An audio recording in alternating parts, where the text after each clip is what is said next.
Hello, everyone, and welcome to the race of the day from Saratoga, beautiful Saratoga, up in Saratoga Springs, New York. I'm CC Broaddus. I'm joined by Dan Cronin, the chairman and CEO of FatBallGuyRacing.com.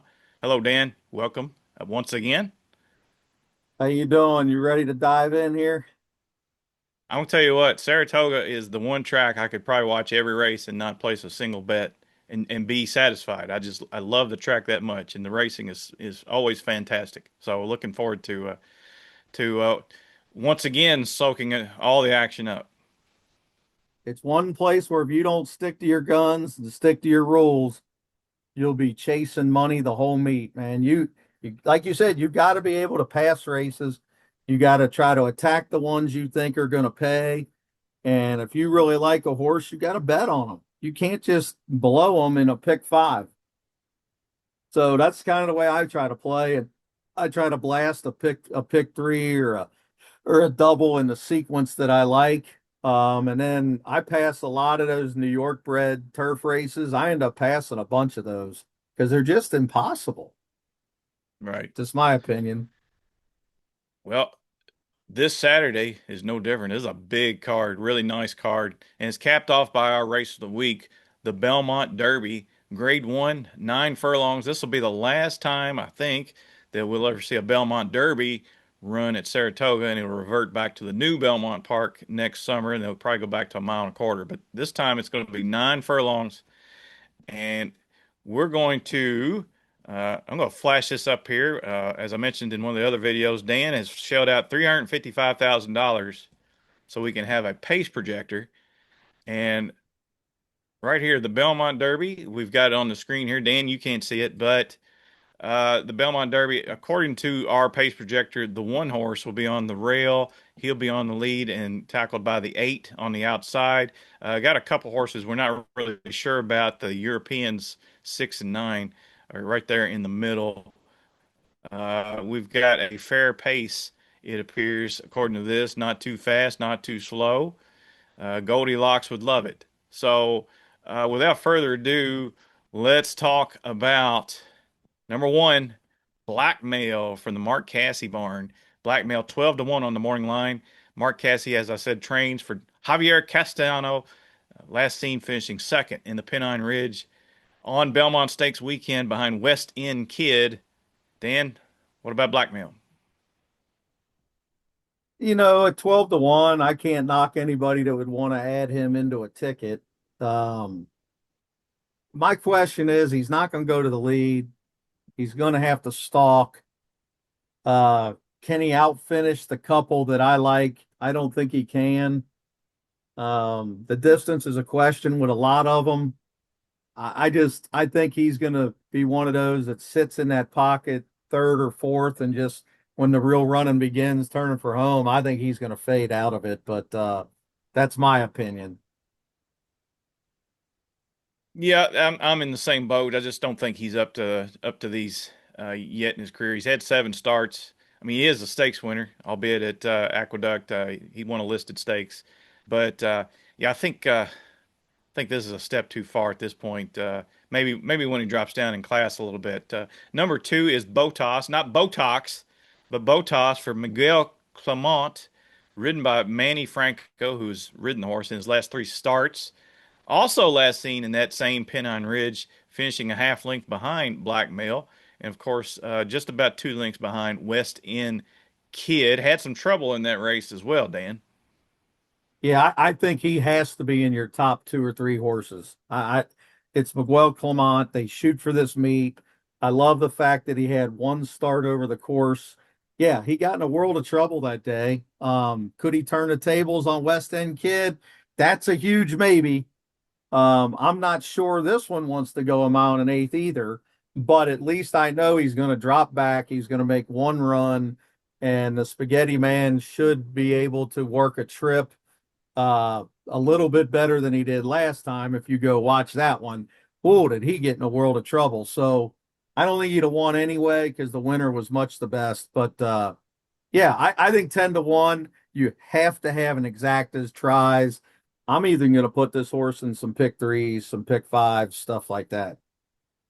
I love it when a horse makes a return off the layoff and he's better than ever. And that's kind of what Botas did in his return in the Pennine Ridge. He ran a career best Beyer speed figure in there. So I think there's probably more to come. For the son of Vacoma, he is out of a Lemon Drop Kid mare who won the Belmont Stakes at a mile and a half. So maybe he gets some stamina influence from there. So yeah, Botas definitely one to watch in this Belmont Derby. Number three, Remember Mamba, son of Kitten's Joy, out of an Uncle Mo mare for the CRK stable. Jose Ortiz will ride once again. Jose has ridden the horse in his first four starts. Last seen finishing second to the very dominant stark contrast on Derby Day in the American turf. Remember Mamba will be heard from at the very end of the race, and it's just a matter if they come back to him or not, I think. Yeah, I agree. And look, if you're not going to use Cherie and Jose at this point, you've been living under a rock. I mean, you just have. I mean, they are a lethal combination, and this horse is begging for a mile and an eighth. Kitten's Joy, El Prado. I mean, everything screams that this horse should be able to just love the added distance and maybe even more here soon. So, you know, that race against Stark Contrast. I mean, we both love Stark Contrast. We waited and begged and pleaded for them to put that horse on the turf and not put him in the Derby. I think he's probably the best 3-year-old turf horse in the country. This one ran right behind and didn't have much of it. Didn't really have much of a chance because of the way the race was run. He got shuffled back so far early, and Stark Contrast was long gone by the time he started running. So I think Remember Mambo has to be in your exactas, has to be in your pick fives. So the 2 and 3 would be on most of my, if not all my tickets. Number four, Third Coast, a son of Uncle Mo, out of Marketing Mix. That was a really nice stakes winning mare for Glen Hill Farm back in the day. I know she won at least at a mile and a half and probably won at lesser distances than that. This horse is 2 for 3, but last seen winning the Jersey Derby over a whole lot less than what he's going to be facing on Saturday. Yeah, he's up against it. Hey, I'd like to own him, but I think it's just a little bit too much right now for him and needs a drop in class, a listed stake or something. This is way too much for him, I think. Jose Lascano will ride 20 to 1 on the morning line for the rank outsider. Number five is Turf Star, son of Caravaggio, out of a Galileo mare, Starstruck, who was a really nice turf mare for Larry Jones back in the day. 2 for 7 lifetime, last seen in the James Murphy Stakes on Preakness Day, and a winner. Uh, didn't beat a whole lot in there, but Dylan Davis will take the mount, replacing Jorge Ruiz. Graham Motion, the trainer for Calumet Farm. Same thing as the 4, I think, for Turf Star. I think he needs one of those little listed stakes to be successful. That was not a very good race. If I remember right, there was maybe 2 or 3 of them that had any chance in there. I cannot see this horse winning. I would not put in my exactas, tries, nothing. I think he's going to run sixth or seventh. I think he'll run up the track and that'll be it for him. So the 4 and 5 would both be pitches for me. Yep, I agree. Number six, an intriguing foreigner, Pacific Avenue for Godolphin, Charlie Appleby, and William Buick flies in to ride son of Dubawi. If you can say one thing about this horse, he's definitely battle tested.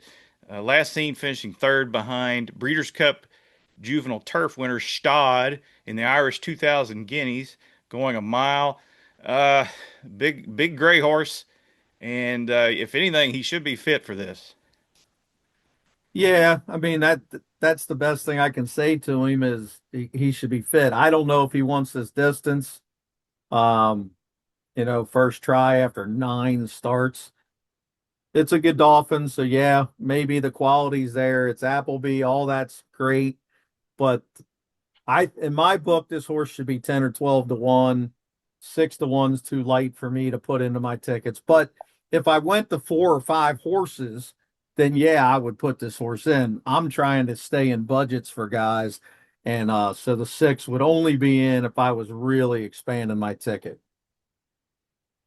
And another interesting prospect, number 7, Tiernanog, the son of Quality Road for Brendan Walsh. Ricardo Santana will ride 10 to 1 on the morning line. This horse just 1 for 6 lifetime. His lone win came on the dirt.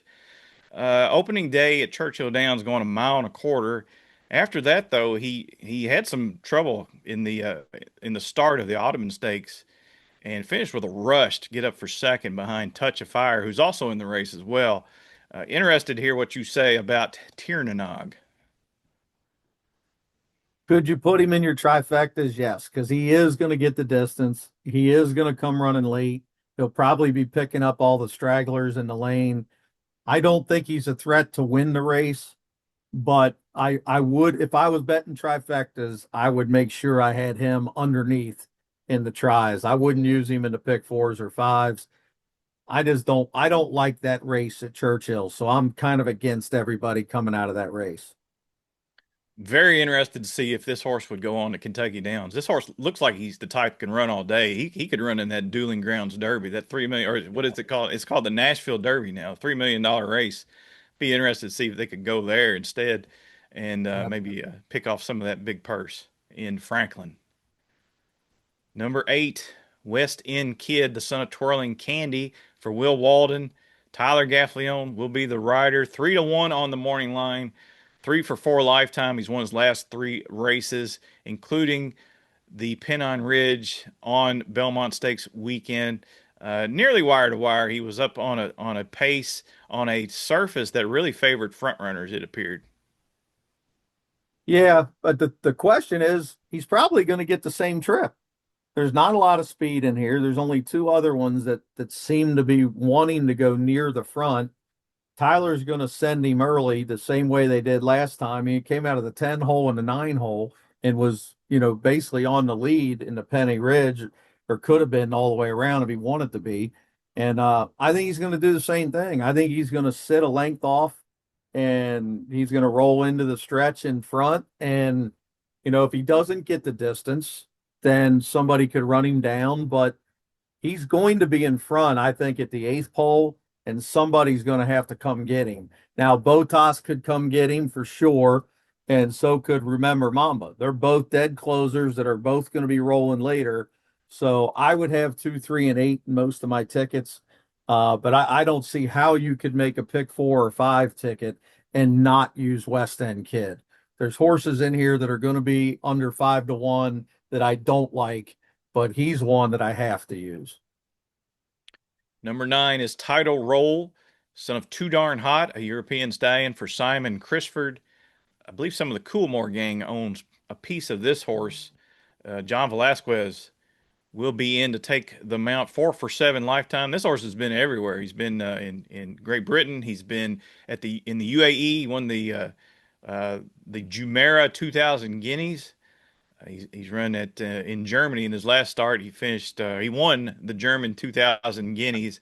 Yeah. Dan, over my lifetime as a handicapper, I never did care much for German form. Seems like they're a cut below even the U.S. Any love for Title Roll at 5 to 1? None. None. I think he should be 15 to 1. I don't see why this horse is 5 to 1 morning line. I think it's a complete whiff. I'm with you on German form. Might as well be a Belterra horse running a Keeneland. I mean, it just he if he wins, I'm just going to lose. They're going further than he's ever went. He sprinted in half his starts, and I mean, to me, the telltale was the grade 3 in Great Britain at Newbury, where he was 2 to 1 in an 8 horse field and ran fifth. That tells me that the quality to beat this field's not there. So he's a complete throwout to me. Yep, I think I agree. He does drop 6 pounds, and of course, racing in Europe, he never raced on Lasix before, where a lot of these horses have to come off Lasix to run in a graded stakes in the U.S. But like you, he would not be at the top of my list. Let's just put it that way. Number 10 is Touch of Fire, a son of Constitution. out of a Medaglia d'Oro mare, 3 for 4 lifetime for Brad Cox and Juddmonte Farm. Flavian Pratt will replace Arad Ortiz in the iron. Last seen winning the Audubon Stakes fairly impressively, beating Tiernanog that day. That was at a mile and an eighth. A horse that's lightly raced, just 4 starts, maybe some more upside there. What do you think, Dan? Well, I'm going to probably sound pretty ignorant here, but why is Irad not on horses Saturday at Saratoga? Is it suspension? I don't know. I don't know. That's why I was like, either he's suspended or there's some stake somewhere that I'm not in tune to that maybe he's shipping to miss a Saturday at Saratoga, but he's not on anything. And or he'd be on one of these horses for sure. So, Pratt's a good substitute, don't get me wrong on that, but I just don't like the Audubon Stakes. When I go up and down and look at that field, there wasn't much in there. I mean, why would this horse have been 4-5 against a good solid field coming off a neck allowance win? I mean, he did not figure to be that big of a favorite. He went easy, but there just wasn't much in there. I mean, this is light years better field. So I'm all out on the 9 and the 10.